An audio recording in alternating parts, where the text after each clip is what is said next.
Gardeners. Today we're reading the story called Chrysanthemum by Kevin Hankes, one of my favorite books. The day she was born was the happiest day in her parents' life. "She's perfect," said her mother. "Absolutely," said her father. And she was. She was absolutely perfect. "Her name must be everything she is," said her mother. "Her name must be absolutely perfect," said her father. And it was. Chrysanthemum. Her parents named her Chrysanthemum. Chrysanthemum grew and grew and grew, and when she was old enough to appreciate, Chrysanthemum loved her name. "I love my name." She loved the way it sounded when her mother woke her up. She loved the way it sounded when her father called her for dinner. And she loved the way it sounded when she whispered it to herself in the bathroom mirror. "Chrysanthemum, chrysanthemum, chrysanthemum." Chrysanthemum loved the way her name looked when it was written with ink on an envelope. There. She loved the way it looked when it was written with icing on her birthday cake. And she loved the way it looked when she wrote it herself with her big, fat orange crayon. Chrysanthemum, chrysanthemum. Chrysanthemum, chrysanthemum, chrysanthemum. Chrysanthemum thought her name was absolutely perfect. And then she started school. On the first day, Chrysanthemum wore her sunniest dress and her brightest smile. She ran all the way. "Hooray!" said Chrysanthemum. "School!" But when Mrs. Chudd took roll call, everyone giggled upon hearing Chrysanthemum's name. Her classes: Mrs. Chudd, Dawn, Eve, Lois, Al, Les, Kay, Max, Sue, Bill, Pat, Tom, Sam, Ken, Joe, Rita, Victoria, and Chrysanthemum.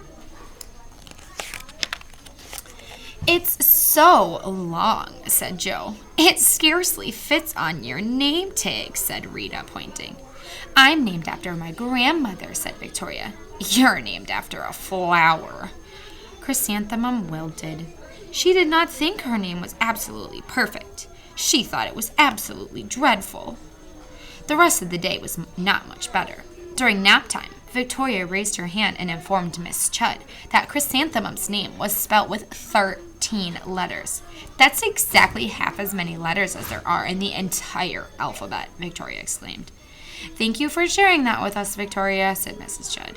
"Now put your head down." "If I had a name like yours, I'd change it," Victoria said, as the students lined up to go home. "I wish I could," thought Chrysanthemum miserably. "Welcome home," said her mother. "Welcome home," said her father. "School is no place for me," said Chrysanthemum. "My name is too long. It scarcely fits on my name tag, and I'm named after a flower." "Oh, pish," said her mother. "Your name is beautiful." "And precious and priceless and fascinating and winsome," said her father. "It's everything you are," said her mother. "Absolutely perfect," said her father. Chrysanthemum felt much better after her favorite dinner, macaroni and cheese with ketchup, and an evening filled with hugs and kisses and parcheesi. That night, Chrysanthemum dreamed that her name was Jane. It was an extremely pleasant dream. The next morning, Chrysanthemum wore her most comfortable jumper. She walked to school as slowly as she could. She dragged her feet in the dirt. "Chrysanthemum, chrysanthemum, chrysanthemum," she wrote. "She even looks like a flower," said Victoria as Chrysanthemum entered the playground. "Let's pick her," said Rita, pointing. "Let's smell her," said Joe. Chrysanthemum wilted.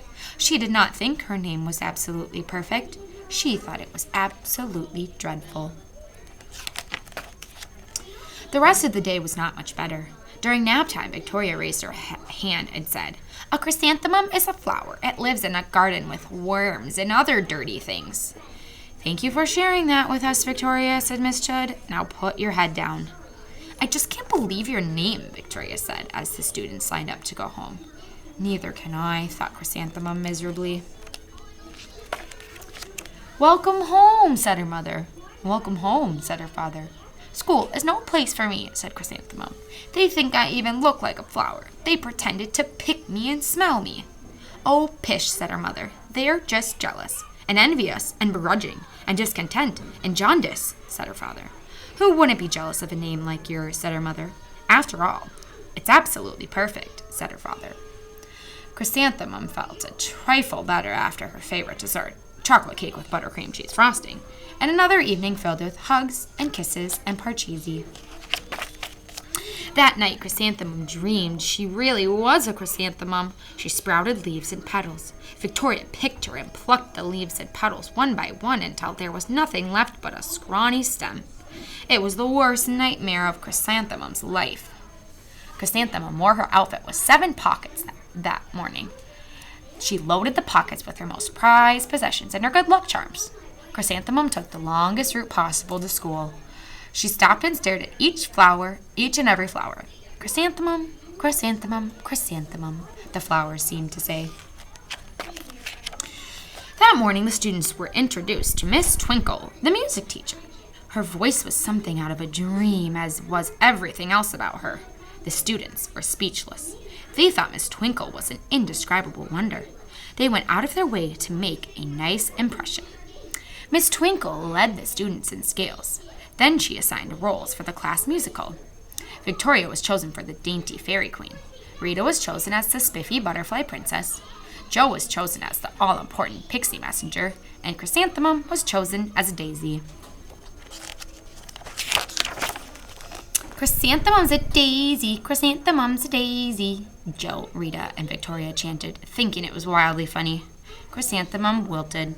She did not think her name was absolutely perfect. She thought it was absolutely dreadful. What's so humorous? Asked Miss Twinkle. Chrysanthemum, was the answer. Her name is so long, said Jo. It scarcely fits on her name tag, said Rita, pointing. I'm named after my grandmother, said Victoria. She's named after a flower. My name is Long, said Miss Twinkle. It is, said Jo. My name would scarcely fit on a name tag, said Miss Twinkle. It would, said Rita, pointing. And, said Miss Twinkle, I'm named after a flower, too. You are, said Victoria. Yes, said Miss Twinkle. My name is Delphinium, Delphinium Twinkle. And if my baby is a girl, I'm considering Chrysanthemum as a name. I think it's absolutely perfect. Chrysanthemum could scarcely believe her ears. She blushed, she beamed, she bloomed. Chrysanthemum, chrysanthemum, chrysanthemum. Rita, Jo, and Victoria looked at Chrysanthemum longingly. Call me Marigold, said Jo. I'm Carnation, said Rita, pointing. My name is Lily of the Valley, said Victoria. Chrysanthemum did not think her name was absolutely perfect. She knew it. The end. This says, overall, the class musical was a huge success. Chrysanthemum was absolutely perfect as a daisy. Victoria made the only mistake, completely forgot her lines as the dainty fairy queen. Chrysanthemum thought it was wildly funny, and she giggled through the entire dance of the flowers. Eventually, Miss Twinkle gave birth to a healthy baby girl, and of course, she named her Chrysanthemum. The end. All right, friends, I hope you enjoyed this book as much as I did. Make sure you find your activity called the Chrysanthemum Activity.